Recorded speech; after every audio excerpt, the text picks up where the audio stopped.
Finally, for joining us on a Wednesday afternoon in downtown Charlottesville. Very much looking forward to today's show. We're going to spend the hour with Brent Lillard, community stakeholder, serial entrepreneur, family man, a gentleman who grew up in this area, and a gentleman that has been self-employed for 16 years now, is creating a lot of jobs for the area, a lot of tax revenue for the area.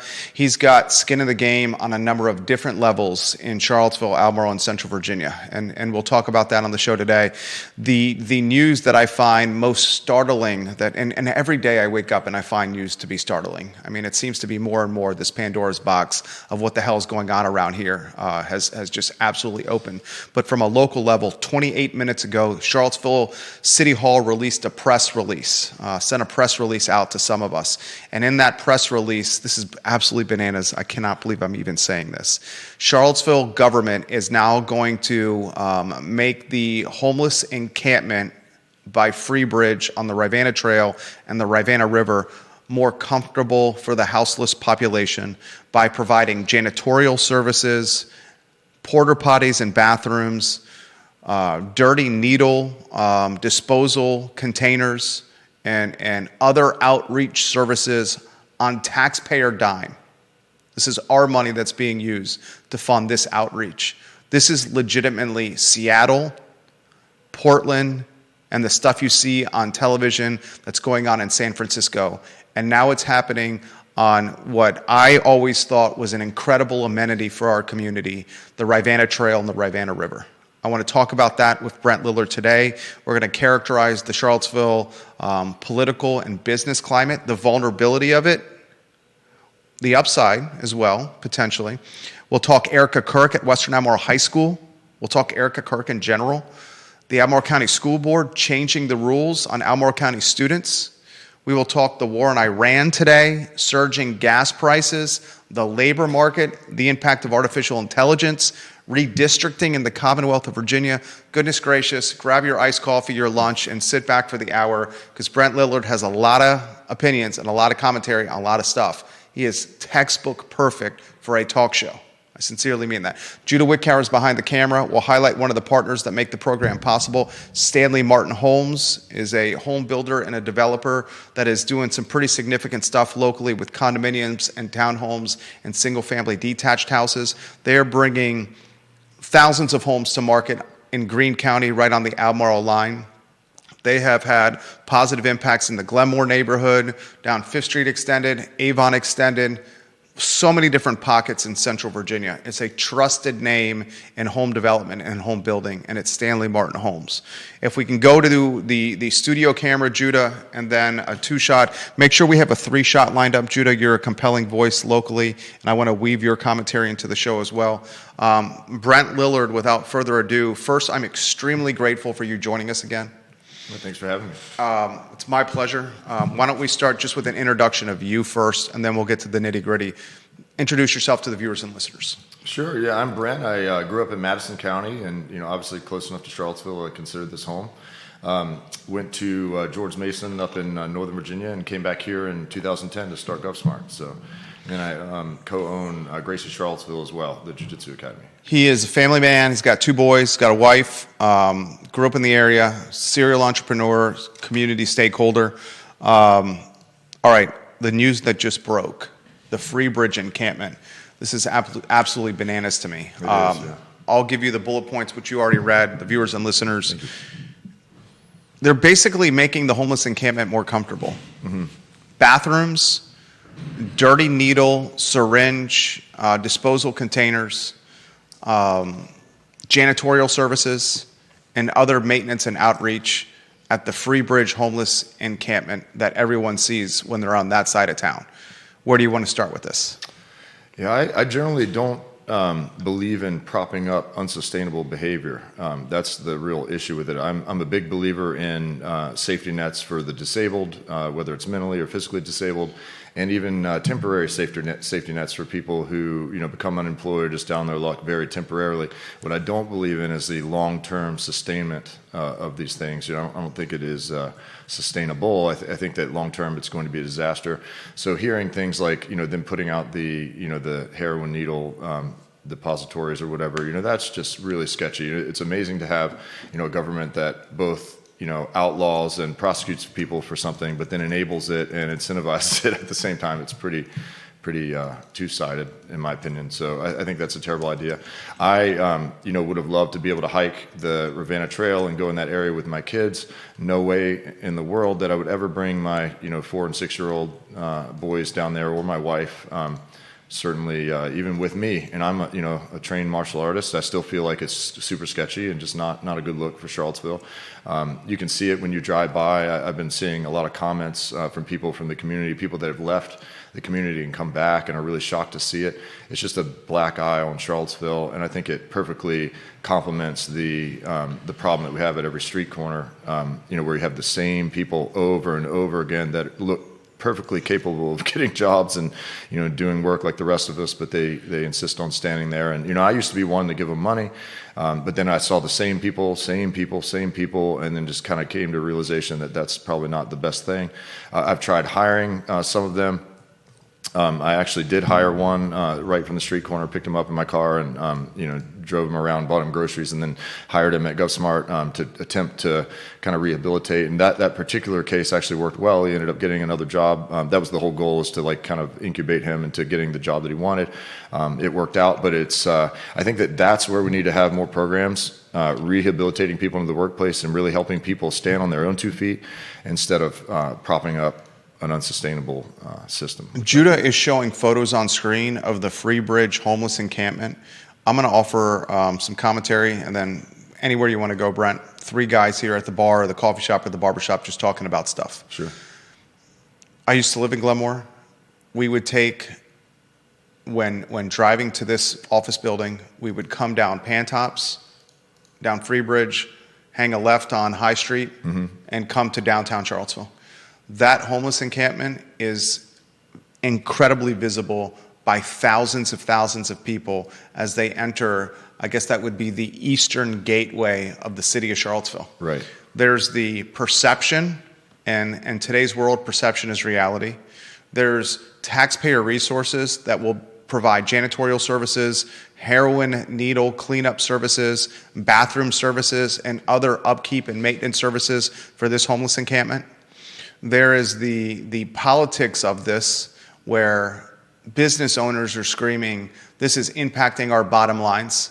We certainly see it on the downtown mall. Oh, absolutely. I think you may have firsthand perspective. I think you mentioned to me eating at Citizen Burger Bar one time with your family. Oh, yeah. Anywhere you want to go on this, I'm curious of how we got in this position. How do you solve this position? It's toxic compassion. That's what I call go it, down that road.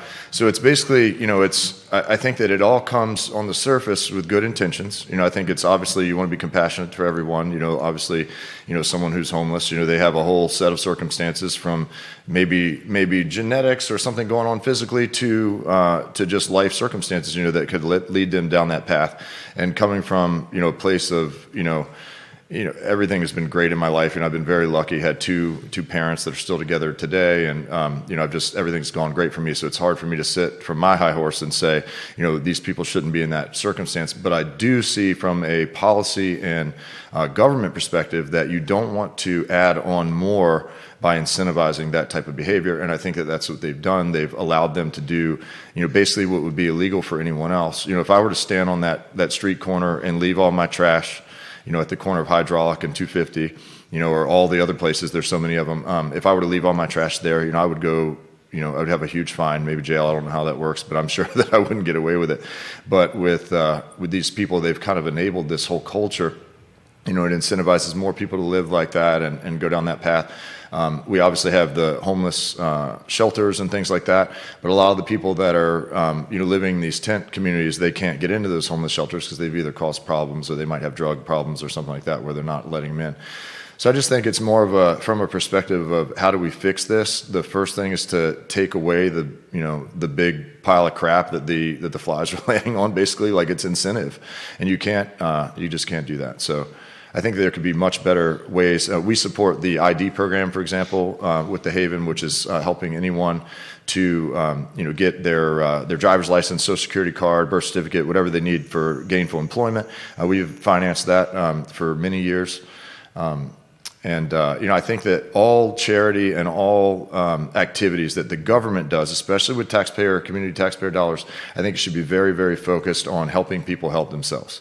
And then helping only the community that cannot help themselves. The ones that are, obviously, if you're, disabled and have mental problems, there needs to be some form of social support network for that. But I think that it could be achieved much better with charities and things like that if they would change some of the rules on, what happens with your write-offs and things like that. So it's a deep, deep subject that I think is very hard to one person to wrap your head around, but I can see clear things that the city is doing to double down on this problem and make it worse.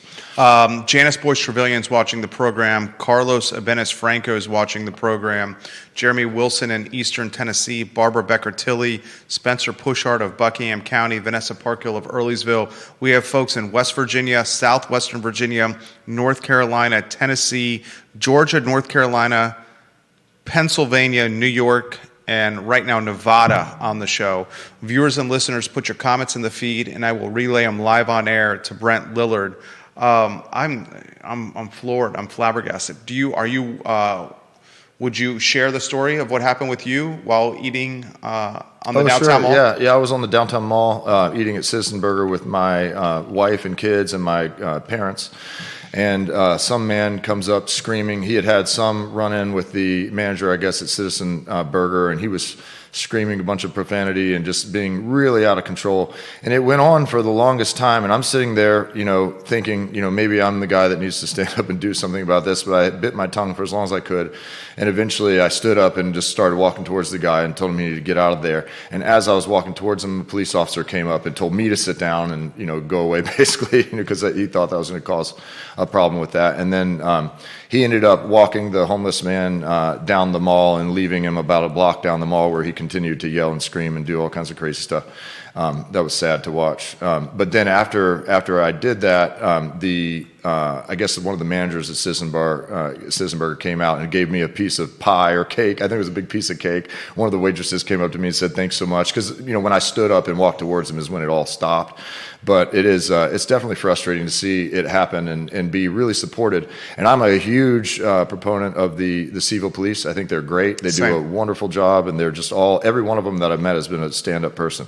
But I think that in general, they face a lot of pressure from the city and all these different groups that don't allow them to do their job, the way that I think they would all like to do it. So I really blame that. But it is really bad. You can't go, if you're on the downtown mall, if it's really packed with a lot of people, it's not such a problem because it kind of drowns it out.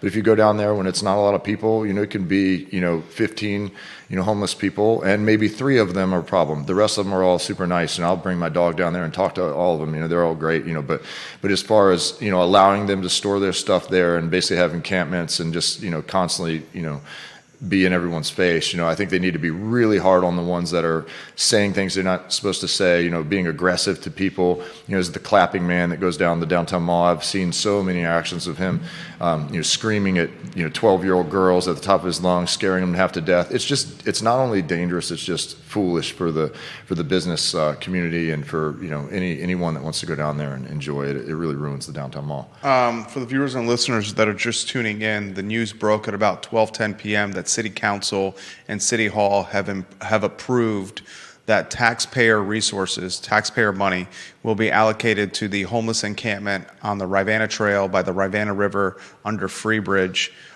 Dirty syringes tied to opioid use. There will be now containers and disposal scenarios situated over there. Janitorial services and bathrooms will be provided along with other maintenance and upkeep. It just blows my mind. We could spend an entire show on this, but this guy's got too much to offer to spend just the show on this topic. I think we should also talk about some of the other storylines and trends that are happening locally. How would you characterize the economy locally, Brent? I think the local economy seems good from a retail perspective. GovSmart, we don't do a whole lot of local business, so it's hard to see from, what I do from my main job. But, I think it's probably pretty good as far as, people wanting to go out and buy things and, use the services that are available and everything. But I do think that the city, could certainly do a better job. I think that ultimately the taxes, when they go up, whether the Spamberger, all these bills and things are going to pass, and if the tax does go up to 13%, like they've talked about, I think that will be the nail in the coffin. I think that businesses are just going to leave in droves. It'll be big. I'll move my business, very possibly. So, and that's, this year, hopefully we're going to beat $1 billion in revenue. That's not a good look. Where would you move to? I don't know. I think that the only option would probably be West Virginia or somewhere like that, which I would just hate because I love Charlottesville. I love Madison. I don't want to move. My family and everybody's here, all my friends. So you would move your family too? I would have to. Yeah, I would have to move, just because if the tax goes up that dramatically, it would be, in my income bracket with the business and everything, it would be just really foolish to stay. And I think that you'll find that with a lot of the big businesses and people that are like doing huge things in town, that why would they stay? It doesn't really make much sense. They're certainly not going to move here. So you're going to get a drain, that's ultimately going to happen. And they just don't think this stuff through. They think short term. Everyone is, quick to say, oh, if you got a lot of money, give it all away. But they forget about you have to have the carrot as the incentive, for people to go do the massive amount of work and risk that it takes to achieve anything in this world. So I think it's really. I don't have much else to say about the local economy. I just think that a lot of the things they're doing are really foolish. I mean, even something as simple as like the gun ban is going to deter a lot of people from moving here and make a lot of people move out, because you're basically overnight going to create a massive amount of criminals. I would expect 5% of the people are going to actually follow the law. You should explain the gun ban here. I wanted to talk about this with the gun ban. So, and we're GovSmart, we manufacture firearms. I'm not sure how it'll affect us from a manufacturing side, but me as just a personal gun enthusiast, I love to shoot. I have an AR. I really enjoy, all of that. Just the fact that you wouldn't be able to transport it, so that means you can't take it to the range. So you can have it at your house, but you can't take it to the range. You can't use it in any way. You can't sell it. That's completely ridiculous, and not to mention a blatant violation of the Second Amendment, in my opinion. I think that any argument that it's not a violation of the Second Amendment is ignorant and ridiculous. I generally try to just exit those conversations immediately, because it's like you can't win with someone that's going to make an argument that dumb, in my opinion. I think it's just ridiculous. So I do think, that, they're doing all kinds of things. They're going to put a gym tax. So like going to the gym is going to cost more money. It means I have to probably charge more for my Grace Charlottesville memberships, which is sad. And, they're going to have a sleeping tax and a dog walking tax. They're just putting every kind of tax they can think of, and people don't realize the impact of taxation. The states are all competing with each other for who has the most attractive environment. And the reason people are all moving in droves down to Florida and Texas and all these places, because it's more, sustainable for business. And you're going to see that there's way more jobs down there, and things will just be a little bit better. But it is, we're also, barreling into the age of AI and automation and robotics, and, jobs are going to be threatened anyway. So we got some real hard times ahead, or maybe not even hard times, but just very different and very mentally challenging times, just trying to figure out how it's all going to go. It's really hard to predict when things are changing as fast as they are. How do you characterize the labor market and the impact of artificial intelligence on the labor market at a countrywide level? I think that it'll affect the white-collar jobs first. Okay. Lawyers, doctors, things like that are going to be a thing of the past, or at least change roles completely. I think you're going to have to be an elite in your field to basically have a job. New hires and training people, I think, is going to be a thing of the past. I think it's just not going to be efficient compared to your Optimus robot that you can buy that can go change its battery every 20 minutes. I just really think that it's going to be a huge impact. I fully expect that the government will have to enable some kind of a universal basic income or something, which I'm totally against. I'm a libertarian and very much into capitalism. But I think that it'll be the only option, as the jobs dry up and as power consolidates. The people that have all the money and all the patents and all the ones that own the data centers are going to basically run the world. And there's a very small group of bankers that can kind of buy into all that and control it. So it's I think that we're going to have really interesting times. I think they'll cure aging. I think they will cure every disease, every possible thing, every problem, and basically require no labor out of humans in the long term. But the human condition is to drive forward and do things and like be useful. And when they take that away, I think that's going to leave a void. It's going to be a lot of depression, and I think people are going to be miserable, even though life becomes really easy. And you'll find that first world countries don't necessarily have happier populations than third world countries. I mean, the happiness is really the difference in what you expect and what you get. And I think that people need to feel valued and like they're doing something. And when the robots are doing it all and you're just kind of sitting around playing video games, I think people are going to get very depressed. But, maybe I'm wrong. Maybe it'll all No, I don't think you're wrong. Amazing. I think it's going to be really different times. I don't think you're wrong at all. I play some of the clients that we service at our firm. Are clients that own, $100, $200, $300 million worth of real estate locally. And I got to know some of these folks, and I asked these guys, I won't utilize their name, what's it like to have this kind of wealth, this many buildings? Across the board, they all say, you get to this level, it's maybe about keeping score, but it certainly does not create any kind of more happiness. No. Once you get to a certain clip, they've all said this across the board in different conversations. Once you get it to a certain clip of earning, and it's, dependent on the amenities you want, the additional resources provide no happiness, and they provide significant more headache and trouble. Exactly. Succinctly, that's what's been said. And there was a meme we've talked about on the show, and I'll throw it to you. Artificial intelligence, AI, and technology I think it's going to replace white-collar jobs without question. Blue collar next. The humans that lose their jobs because of technology, the meme is that they're going to be on stationary bikes in rows of 12 stationary bikes, 5 or 6 different rows, producing the energy from the kinetic bikes for the AI and the data centers, while the data centers run the world and the economy. That's a terrifying proposition. Yeah, it is. I think it's going to be very different. I think that we're going to be the last generation that grew up even remembering what it's like to not have internet. And when we did have internet in the early days, it wasn't what it is today. You're talking millennials. Yeah. So just in general, I think that we're the last generation where, we have both experienced full tech where we understand it and we're immersed in it and we help develop it, as an age range or whatever. But I just think that it's going to be really interesting for kids like my kids' age. They grow up with all this tech.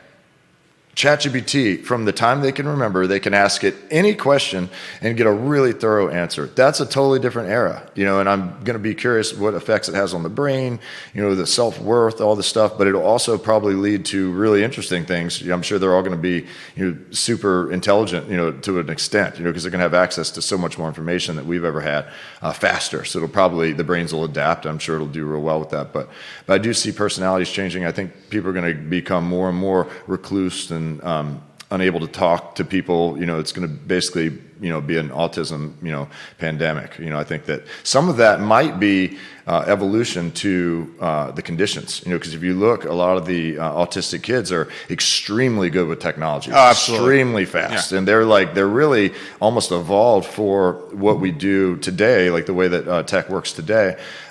Whereas, 30 years ago, it might have been a totally different thing. So, I'll be curious how that all evolves too. I'm going to highlight viewers and listeners that are watching the show and comments that are coming in.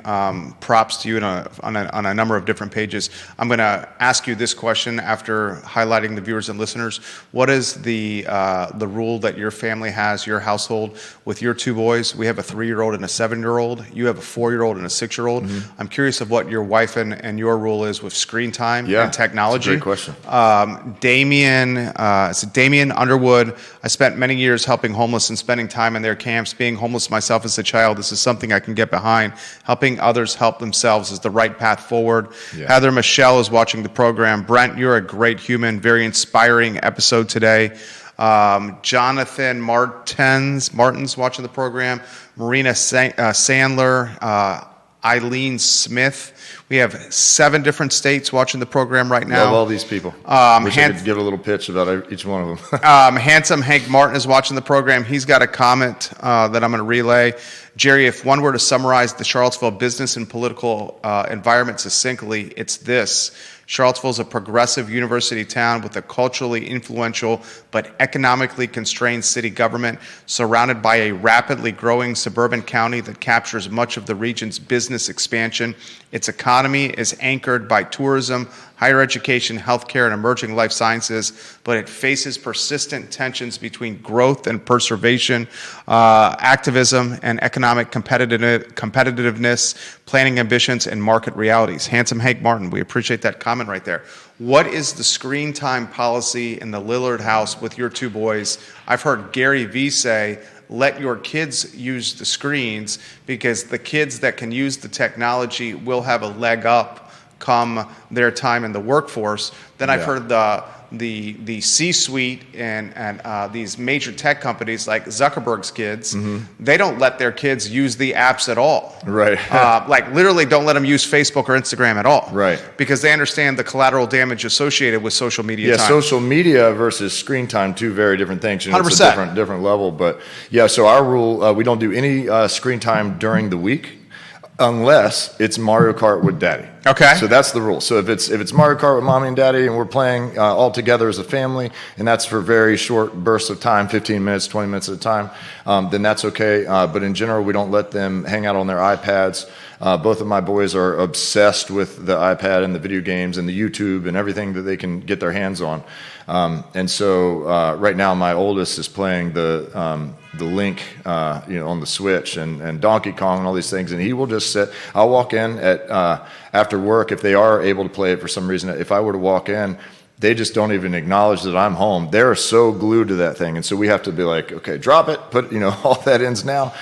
So we've established a rule: just no screen time during the week, just on the weekends. But we generally try to give them lots of time to be unrestricted with it so that they can explore it and figure it out, and it's definitely worked well.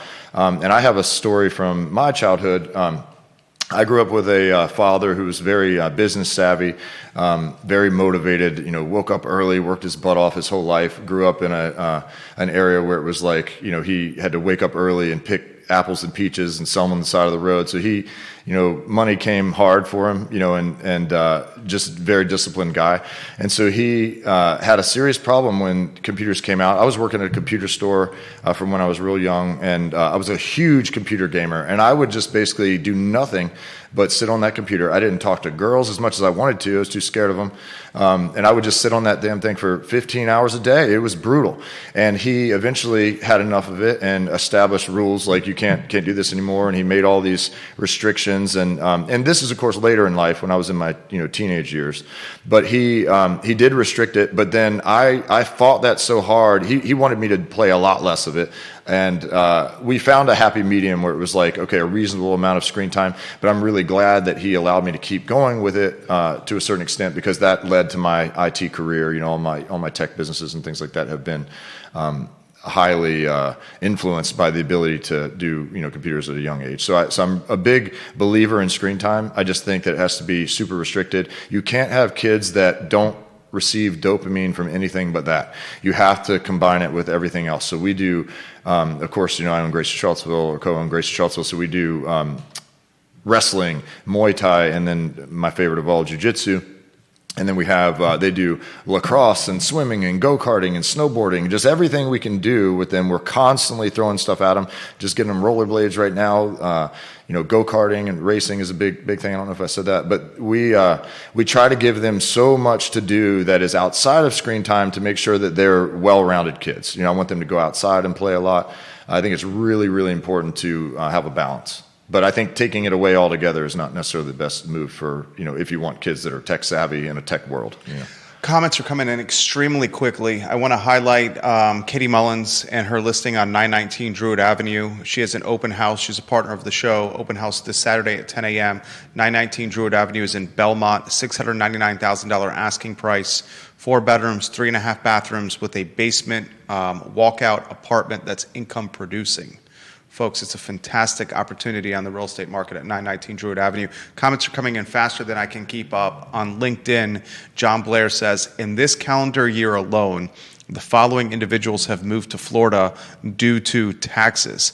Mark Zuckerberg, Sergey Brin of Google, Larry Page of Google, Howard Schultz of Starbucks fame, All of these moves are due to taxation policies in California and Washington state. That's in response to what you said about considering a move to West Virginia. If that happens and GovSmart does go to West Virginia, that will be a significant loss for our community. You have friends that are trying to encourage you to move elsewhere to other states, including... I've heard South Carolina is doing some good stuff with taxes too. So Elizabeth Berry Moyer says, move to Montana. Oh, yeah. It's a great state. That'll save me a ton on my property taxes. Yeah, it's a great I have state. a car problem, so that would definitely help me.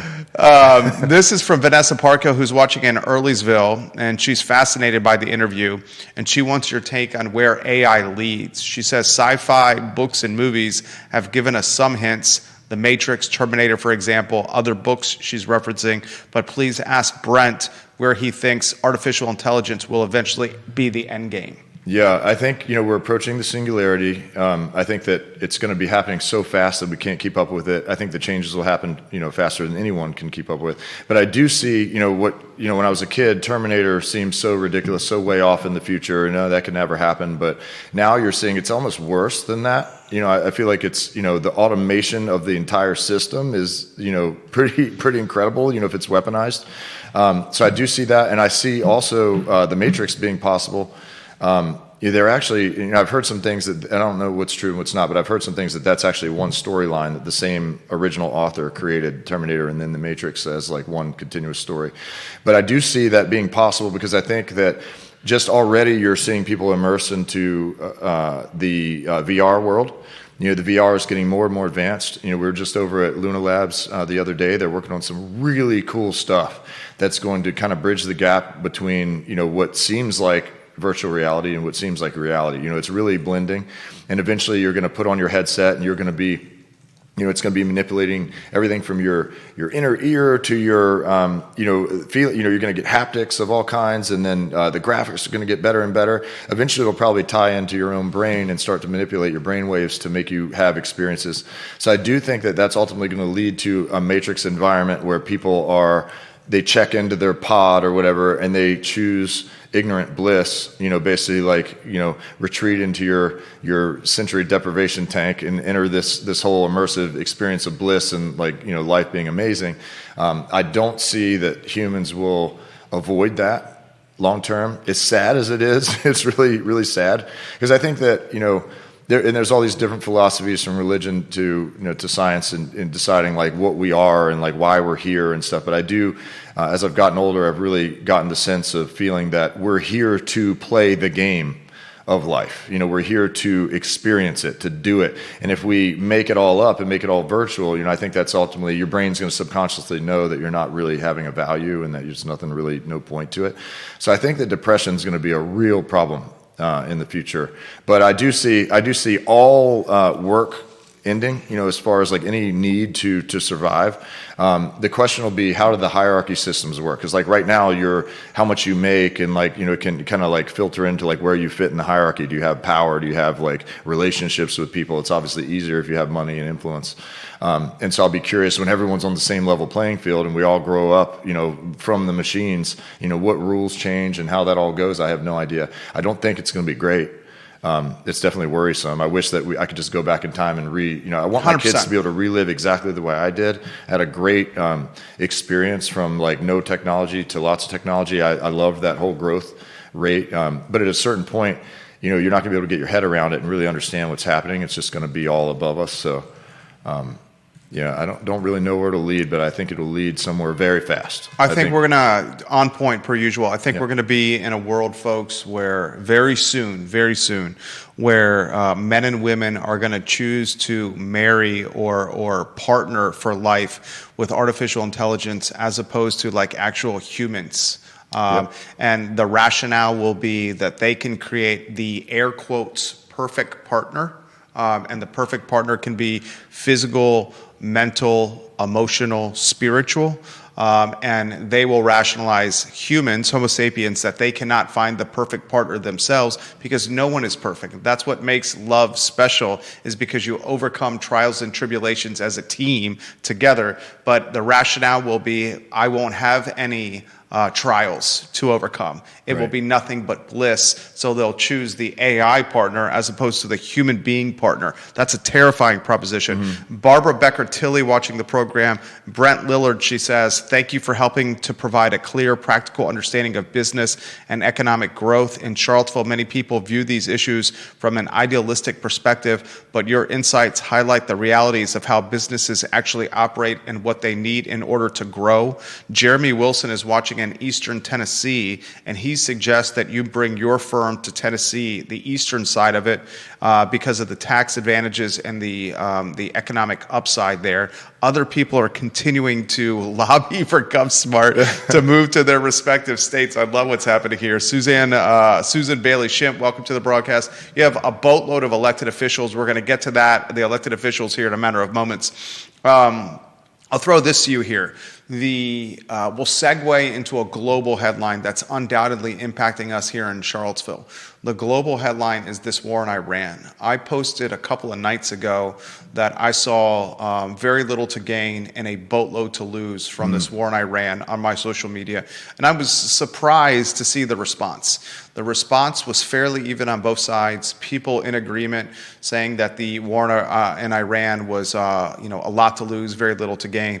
And then on the other side, this is what surprised me, was the comments from viewers and listeners of how Iran has created terror in their lives for years and how they've been fearful of this terroristic country for a very, very long time. I responded, and I always try to keep the responses. Sometimes I slip up and get emotional, but I always try to keep the responses, level-headed. I'm like, dude, Iran's been an enemy of the United States for nearly 50 years. Like, what has changed here? I have questions specifically that I want to ask you. And why was it an enemy? Right. Yeah. So I want to start war in Iran, anywhere you want to go on that. Yeah, I mean, I think it all starts back, I don't know if it was the late 50s or early 60s when they overthrew the leader there. It always starts with that. It always starts with some business reason, some tax reason, something to do with, call it the Rothschild central banking system or whatever. There's a lot of theories on it, but I think that it's clear that if a state does not, or a country does not sponsor the right type of banking system controlled by the right people, who are the ones feeding our two-headed snake, political system, I think that it becomes an immediate disaster. So I think they get overthrown, then it creates a power void, and then you get all kinds of people pissed, and they do all kinds of things. I think that we're, all of our scenarios, if you look back to the Bin Laden and all these, they were all U.S.-created problems. Like Bin Laden was a U.S.-created thing. We have propped him up for the longest time, and then we, decide when the time is right to demonize and create another war with it. But I have a lot of opinions about 9/11 and all that. Probably a little bit too much for this show, but it's. I do think that there are massive conspiracies going on that people are unable to process because they're so extreme that it sounds crazy. And so, coming from my perspective, I'm a government contractor. I benefit dramatically when the war picks up. Even though I speak out against the war, I think it's a terrible idea. But we make a lot of money selling drone defense and laser weapons and all kinds of things. And I'm going to ask you about this. Yeah. So we sell basically defense-related products that shoot down drones and jam the radars of drones and things like that.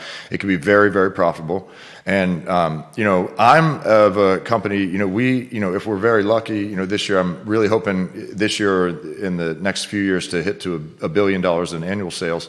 We're definitely growing, but we are a tiny, tiny, tiny drop in the bucket, just a crumb from the dinner table.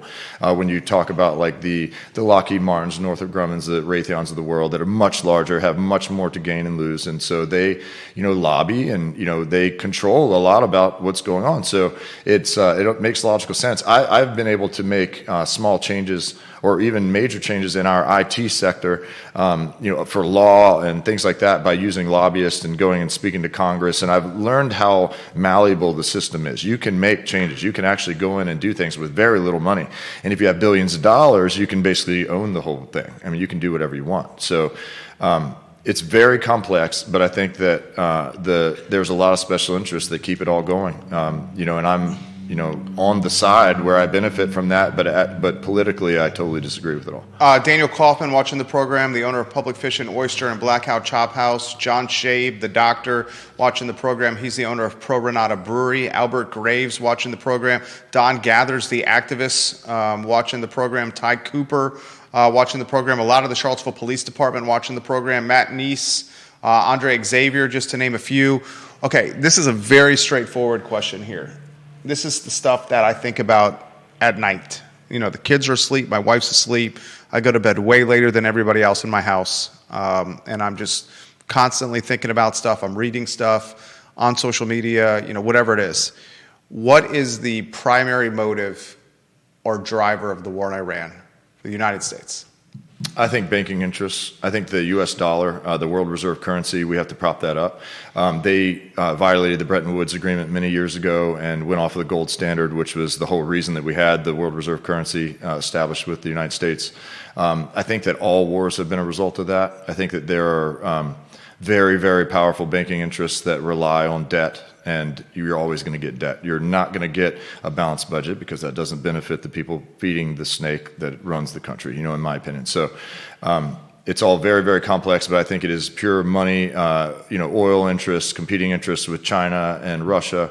I think that it's purely financial. I think it has absolutely nothing to do with safety at all. I think it's just made up, points to basically make it all happen. That's the smoke and mirrors, the safety, to create nationalism or mom fear and dad fear to back the administration and its efforts to invade Iran. Yep. That's what he said. And now we have a safety issue. Yeah. Now that I want to go down this road. Yeah. Now we have a safety issue. It's like whenever now whether or not we did it or someone else did it, but blowing up the schools or whatever the heck happens, so much propaganda. Everything on the internet has to be like quadruple guessed. Whether it's on my feeds like that I'm getting that are supporting my side, I'll dig into them, and 3/4 of them will be totally BS when you dig through. Same with the other side; it's all just crap. And with the AI, and now it's so much easier to make content, so much easier to fake things. And so I think that the era of fraud and lies is going to be upon us. I think that we're going to really have a problem with that over the years. We kill the Ayatollah. People champion the killing of the Ayatollah. I immediately say the replacement of the Ayatollah is the Ayatollah's son, who's a much nastier human being. The Ayatollah himself, it's a more terroristic inclined environment with the son in charge than the father. I mean, talk about extreme. You kill his dad. What do you think is going to happen next? So I think that, I can't imagine if I'm in that position and they think, this guy's so evil, and then they kill my dad, and then I take over, and then I'm going to be nice and docile, and I'm going to play ball. I don't think so. It's going to be a completely different thing, and they benefit from that. They know the people that are pulling the strings for this love it. Every single bomb that drops on the other side is more ammo to push this whole thing forward. So, I don't see the end to it. It's just one. It's just digging the hole deeper. Why would it ever change? You own a government contracting firm, and you've said on the show a couple minutes ago that the firm does benefit with war. Big time. Big time. Okay, I'm curious about this. There's talk on the national news stations that and help me understand this, the weaponry reserves for the United States is being depleted, and that Iran is fighting the war with the cheapest arms possible, drones. And these drones, and help me understand, because this is up your alley. Yeah, drones are the big thing now. Okay, yeah. So what Iran is using is costs pennies or very little money. What the United States is using is extremely expensive, and there's a depletion of reserves for the arms, the weaponry, the arsenal of the United States with what's happening here. This is really up your alley here. Yep. Can you help us understand? And they're switching more to the high energy, like laser weapons and things like that for shooting down the drones. So they're obviously smaller and doesn't require as much. But they, the problem with the drones is the numbers. There's just so many of them. They're so small. They're so hard to detect, and they're just all over the place. So even like in Dubai, they were just flying around. I had a buddy that was visiting me that got stuck in Dubai when the airports got shut down, and there was just drones flying into buildings and all kinds of things happening. It's just absolutely terrifying. So I'm a big believer that we need to defend against those drones. Now that we actually have a threat of that happening on a regular basis, we're going to need to support the defensive systems to shoot those down. But Yeah, I don't see any end to it. I think it's just going to get worse and worse. And I don't know about the U.S. depleting, weapons and whatnot. There's so much propaganda for so many different reasons that are talked about. And so I think that ultimately that can all be remade. And I think that's the goal at the end of the day is to, a lot of the people pulling the strings are making a lot of money off that. So okay, I'll throw this to you. This is another element that surprised me from here. I highlighted the 7 dead American soldiers so far. 7. And that we know about. That we know about, Yeah. right. I said 7 American soldiers have died. And as I've gotten older, I've been more, I guess the emotional intelligence has developed more because I start seeing life through the eyes of our sons. My wife and I's 2 boys. And I think every parent's worst nightmare is outliving your children. Yeah. I just couldn't imagine 100%. that. I mean, that's like our boys are our hearts walking outside of our bodies. 100%. And every day. I pray to God that I die first every day. 100%. 100%. And I'm even getting emotional about this now. 7 U.S. soldiers died, and their parents and their wives, their husbands, their kids are now having to deal with this. Right. And then 7 is a very small number compared to what could happen. Well, the response to that, and that's where I'm going to go. And the response to this is what about the 30,000 or whatever the number is, Iranians that have been killed by this terroristic regime? Yeah. And this is the toughest question I think I've ever asked you. How do you look at 7 dead Americans in this war versus the 30,000 Iranians that have been slaughtered over the last 50 years by this regime? From my standpoint, and I'll probably catch a lot of flack. When you say this regime, you mean the Iranian regime or the Israeli regime? Right. Yeah. All the above. Yeah. Okay. So I'll catch flack for this. I'm an American, proud American.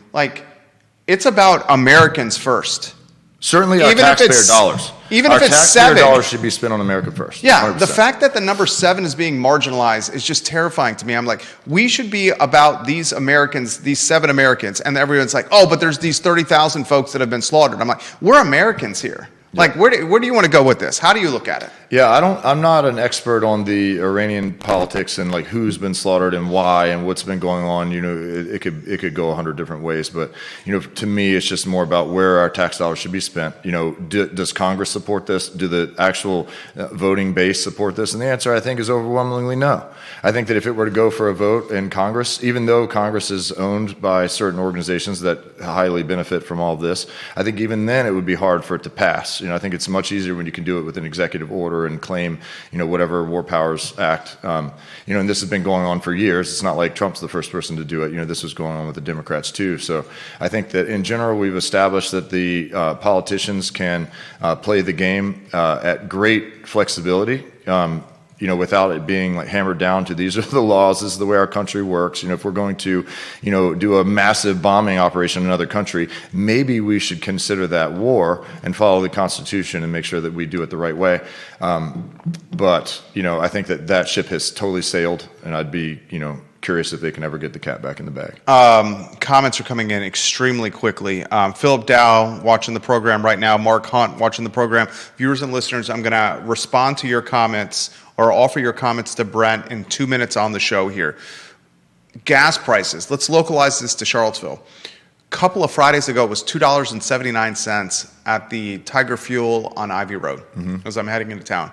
$3.49, I believe, this morning, and the expectation is that gas is going to pop another 30 to 40 cents potentially by the weekend or early next week. We should be next week, at least the crystal ballers, the prognosticators are saying, at $4 gas. At least. I'd expect it to keep climbing. Okay, talk to us about gas impact here. Gas obviously, affords everything. I mean, every product is, made from some, way of the gas had to be involved in order to make every product and fertilizer, everything everywhere. I mean, it's tied into everything. So, it's just more inflation. At the end of the day, the real inflation is the creating of the money. The monetary inflation is the creating of the money, and then the price inflation is when the prices go up.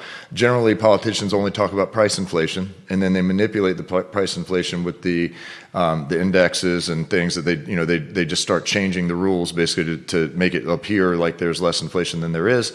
But if you were to look at it in gold, for example, or any precious metals, I think you'd find that the inflation's quite significant. I think we're just at the beginning of the hockey stick. And I don't see them cutting back on the money printing or the debt, and I think that the money printing will ultimately lead to more inflation. So the question is, like, how long from now till we have $100 a gallon of gas, and then the average McDonald's worker makes $200,000 a year? That's where we're gonna go. And what it does is just it de-incentivizes saving. And smart money tactics. It basically makes everyone blow their money like as they get it. And I've kind of evolved my life to where I see how much my grandparents had at a point and how long it took them to make that and how quickly that became nothing.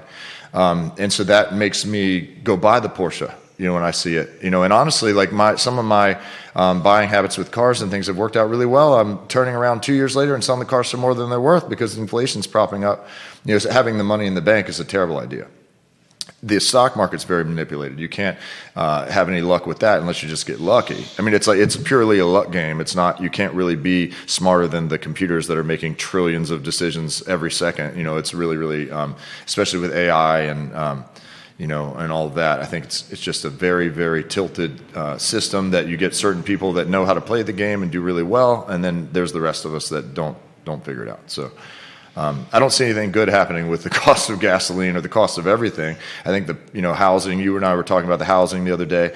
My house we bought 4.5 years ago, and it's already gone up like 40% or something like that in value. You should talk about. You don't have to give unless you want to do the numbers. You don't have to give the numbers. Perhaps you do. The impact of assessments that you saw. Yeah, that's what I mean. So the assessment has gone up close to 40% on my house just in 4 or 5 years. That's insane. My actual mortgage check is much, much higher now than it was before. My wife just brought it up the other day. She pulled out the thing. It's like, well, God, it's so much more expensive. I'm like, welcome to taxes. Just because they decide. And I'm a big believer that unrealized gains should never be taxed, whether it's stock or whatever it has. I mean, if that were the case, then how do you determine anyone's worth? It's really, really complicated. I think it should always be realized gains that get taxed, but it's just another scheme, that they put together to get everybody's money. The authoritarians want to make rules for everyone. They want to have as much control as they can. So people that generally flock to those positions, have those same attributes. So it's. I've been told very firmly by my wife that if I go into politics that I'm going to find a new wife. So she's watching the program right now. I see her. I don't expect to go down that rabbit hole myself, but I do think that it's unfortunate. It attracts the wrong type of people generally, and those that could actually make the biggest impact wouldn't get the support financially needed, from the particular groups that you need to have support of to have any chance. Jessica giving you the heart over here on the program. She's watching the show. I think Patty's your mom. She's giving you some props. Libby Tatum, Kelly Pirapon watching the program. Yeah, he's awesome. 11 states on the show right now. Viewers and listeners, put your comments on the feed, and we'll relay them live on air. Do you want to touch on the Erika Kirk, Western Albemarle High School? Erika Kirk, I'll set the stage, you take it, co-founder of TPUSA, the late Charlie Kirk's wife, honored by Donald Trump in the State of the Union.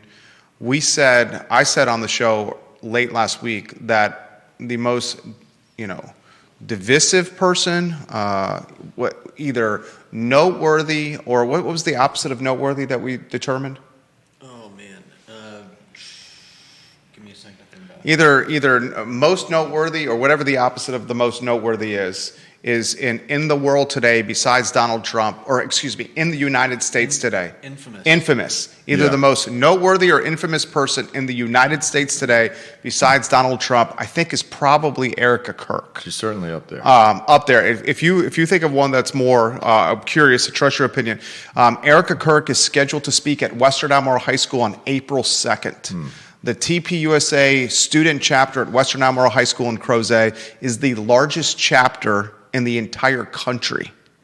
At their last meeting, 700 students showed up to their last meeting, which is roughly 53% of the student body. Now, the naysayers will say of those 700 that showed up for the meeting, they were just there for the pizza and the free donuts. Yeah. I'm sure a lot of them were protesting. Yeah, or protesting. Yeah. But the flip side of the argument is every student club is driving show-up numbers through donuts and pizza and candy or whatever. Every club is doing this. They had 700 kids show up there. The April 2nd, Erika, Kirk, that I'm going to pass it to you, is scheduled for lunchtime. So the kids are not missing class. Now the Albemarle County School Board, in a meeting this Thursday, which is tomorrow night, is changing the rules of student clubs. Who can speak and when. No surprise. The fundraising dollars is now going to have to go into an Albemarle County controlled bank account and not the bank accounts of chapter of student clubs anymore. Basically castrating the autonomy and influence and decision making of student clubs, the Albemarle County School Board. TPUSA's the national organization, is sending hundreds of people to politic and protest the school board meeting tomorrow night. Wow. We literally have a hornet's nest that's happening tomorrow night tied to Albemarle County Public Schools. It's amazing. Anywhere you want to go on this topic? My general opinion is that I think that schools and politics should never mix. I think that there's no circumstance where teachers should be giving their opinions to the kids. They all have different opinions, and which teacher the kid likes the most will quickly influence how he believes or he or she believes. Kids are too even at 18 years old, you don't have enough life experience to really make an educated decision on what these rules do and like what the actual effect is.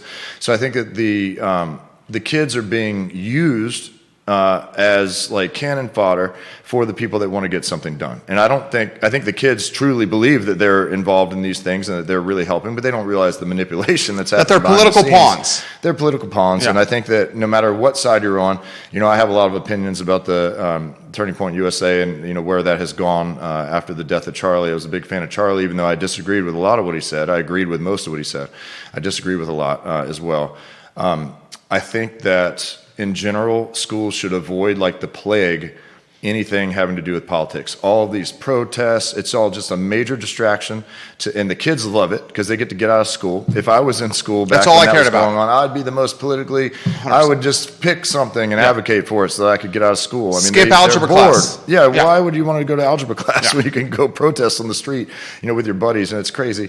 So I think in general, like regardless of what side you're on, I think that schools and politics shouldn't mix. That's why my kids are in private school.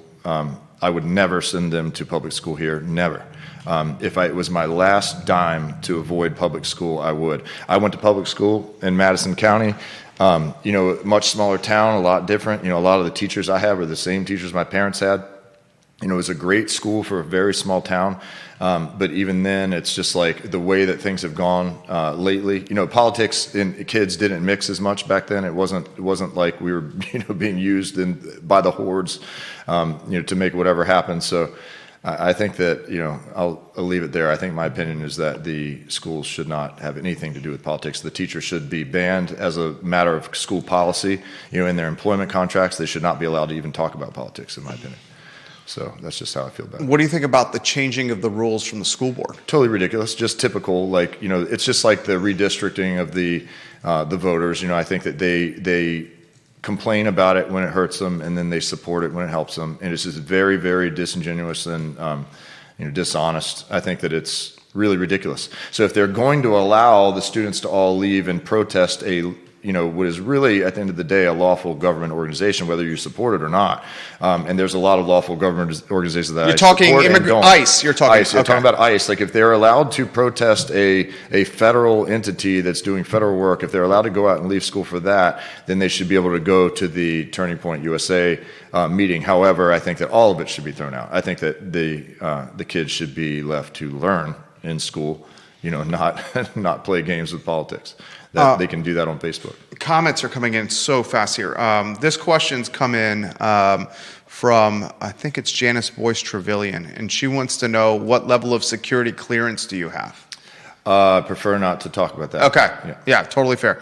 Yeah. That question's come in. This comment's from Conan Owen, who is an entrepreneur locally, owns Sir Speedy of Central Virginia. Gas prices are temporary. I still don't understand why they are up if we have access to the Venezuelan crude oil no longer going to China, and the U.S. is producing at record levels. That's his comment on what we're talking about here. if you are, viewers and listeners, not following what's happening with Albemarle County Public Schools, get ready for tomorrow night, the school board meeting, where elected officials are about to literally change the playbook of set rules that have been around for decades when it comes to student clubs. Student clubs in Albemarle County Public Schools, if they do any fundraising moving forward, that money will now not go to the student club. Instead, will go to an Albemarle County Public School controlled bank account.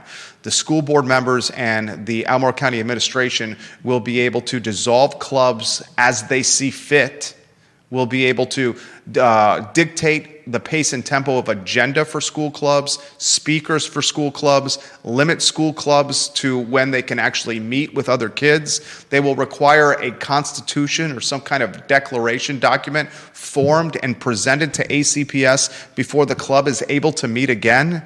I mean, it is absolutely wild what's happening. This sounds like the definition to me of totalitarianism with Albemarle County Public Schools and its school board, and it's happening tomorrow night at the school board meeting. Comments, this one for you. Do you want to talk at all about, we've talked redistricting already. This comment's come in from Richmond. Can he highlight other elements of overreach that he is seeing and explain why he's concerned about that overreach? Jennifer and Short Pump.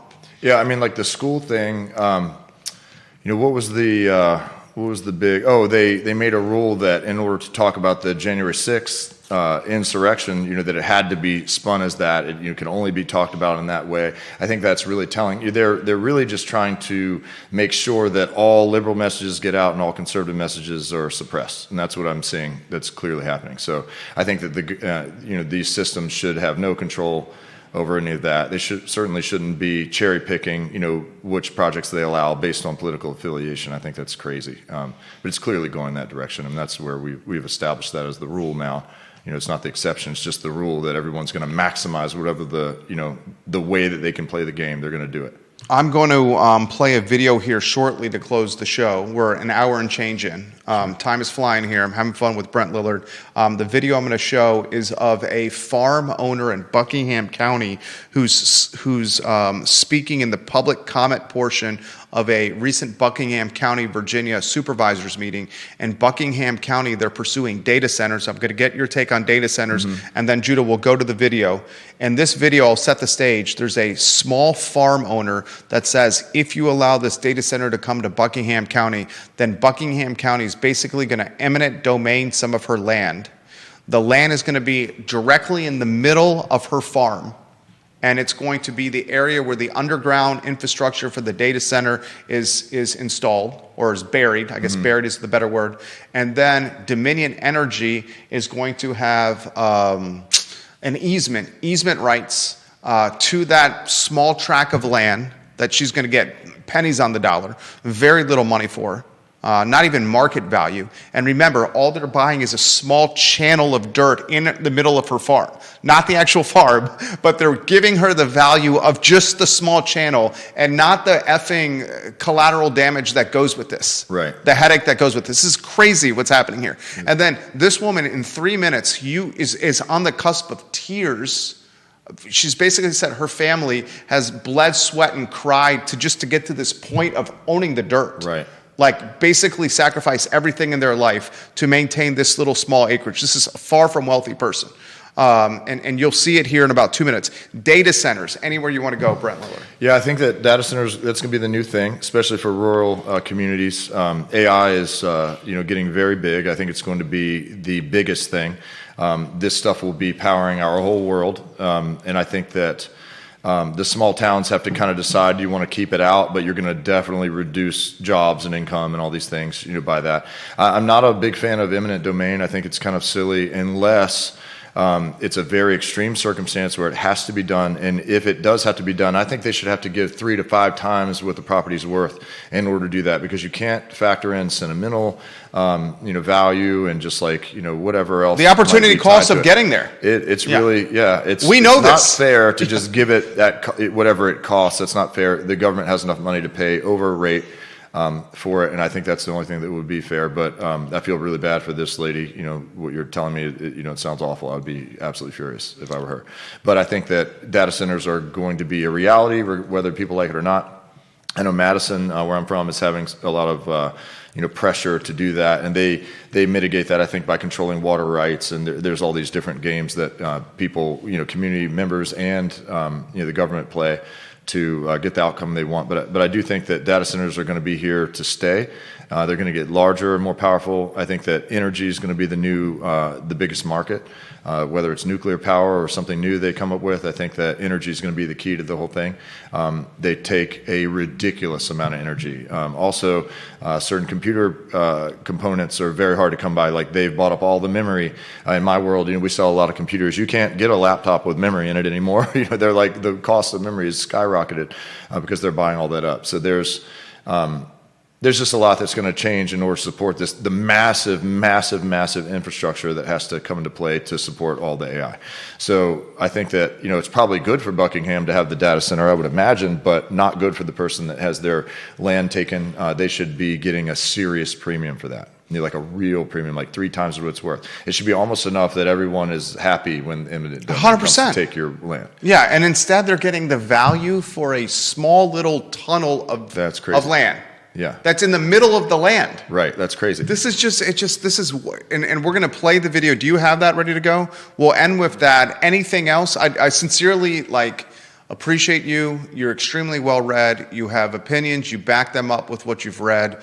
Frankly, from a talk show standpoint, you're the type of guest that we want to have all the time because you have a lot to say. I love it. You have a lot to say. This is very entertaining for me, Yeah. so you can bring me here whenever you want to. We enjoy it as well. His name is Brent Lillard, community stakeholder. Thank you for joining us on the show. Thank you so much. It's our pleasure. We'll close the show. Viewers, this is 3.5 minutes of your time that you have to watch. This is a Buckingham County resident that literally is speaking before the Buckingham County Board of Supervisors about eminent domain tied to data centers and a small tract of land that is going to be taken from her to bury data center underground infrastructure, and then Dominion Energy will have access rights to this small tract of land in perpetuity. That's for freaking forever. This is crazy. This is so disheartening, and you can hear it in her voice. Judah, why don't we close with this, and then we'll go to the out in 3, 2, 1. Amy Crawford. I'm a Buckingham resident and a small farm owner-operator. I deeply love our home and this community, and I'm here to speak out against the Valley Link Joshua Falls T8 transmission line project. Valley Link is being deliberately evasive about this process. Our letter was dated February 12th and received March 4th. They said in their March 5th, 2026 webinar that they sent notification letters to 150 households across the 9 impacted counties, some of which they admitted were situated 10 to 15 miles from a proposed transmission site. Valley Link did not notify all households if a proposed route goes directly through their property. Valley Link is banking on rural folks being ignorant and ambivalent. They are not behaving transparently, and so I'm here to speak about what's actually going on. You can tell they're not here to listen to us because they hauled butt out that door as soon as they could. They don't care about community engagement, and they don't care about what we think and what we have to say. This proposed line is 765 kilovolts. The power line structures are 160 feet tall. As somebody else mentioned, that's 14 stories, taller than the Statue of Liberty. The towers will be placed along the route every quarter mile, and the corridor requires a cleared right-of-way of 200 feet. This line destroys our skyline, our forests, our wetlands, our farmlands, our tranquility, our property values, and our rights. Dominion Energy will seize right-of-way on 2,800 acres of our rural land perpetually and restrict what we're permitted to do with our property. Do you know how they install these 160 feet tall power structures? With helicopters that will buzz over our homes 12 hours a day and semi-trucks that will be barreling up and down our country roads for months. And who's going to pay for the damage to the roads? Us. One of these proposed routes does in fact go directly through our property, directly through our small farm. It cuts off and goes through several acres of our land, and it will destroy everything we have worked so hard to build. They will clear trees from our woods, causing irreparable harm to wildlife and native plant species.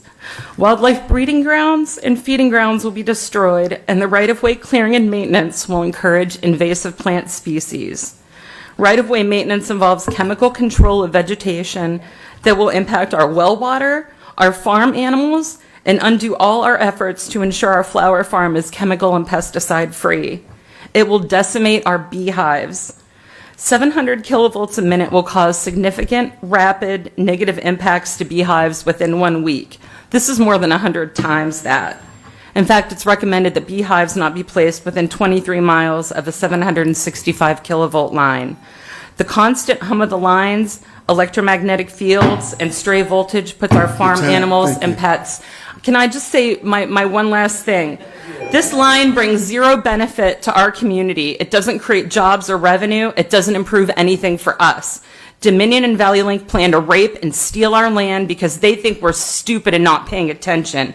They think we and our land are disposable, and they intend for us to be collateral damage and building a monstrous, massive extension cord running through rural Virginia in service to billionaires and their data centers in Northern Virginia.